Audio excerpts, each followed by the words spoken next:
All right, so here's a quick unboxing. First thoughts on the PowerShot Canon G7X Mark II. Here's a spare battery, the MB13L. The spare battery runs about $50. The Canon PowerShot costs $700. Here's the warranty card that's inside, manual, typical things like that. The battery looks pretty small. You might want at least 2 of them if you're going to use it all day. I usually try to get at least 2 or 3, but they're $50. I didn't want to get too many at this point. But here's the actual hand strap. Pretty thin, pretty basic, no Canon logo or anything like that. This is it outside of the box. You can just see there's nothing really to it. And here's a G7X XL. Very nice build. It is all solid metal. There's a rubber grip added to the right side of it now for better grip. I don't really know if it feels grippy just because it's the way it's positioned, but it's better than not having nothing at all. The screen is nice in the back. You might want to put some type of cover on that. There's a Wi-Fi button on the side. And the screen now, compared to the Mark I, it basically tilts up and it also tilts downwards, which is a new function, and tilts outwards like that. So it kind of can help with better views and angles and stuff like that. I haven't really took any pictures with it except a couple regular pictures. And I will say that the image quality was pretty decent, especially for a point and shoot. It doesn't come off as a cell phone or a typical point and shoot. It looks a little bit better than that. ISO performance seems pretty good.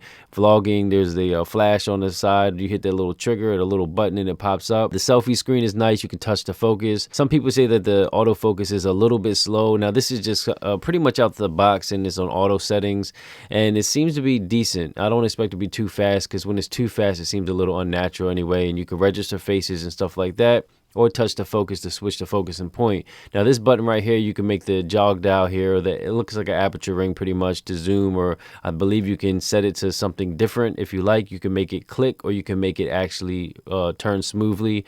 And the Mark I, apparently it was only a click version.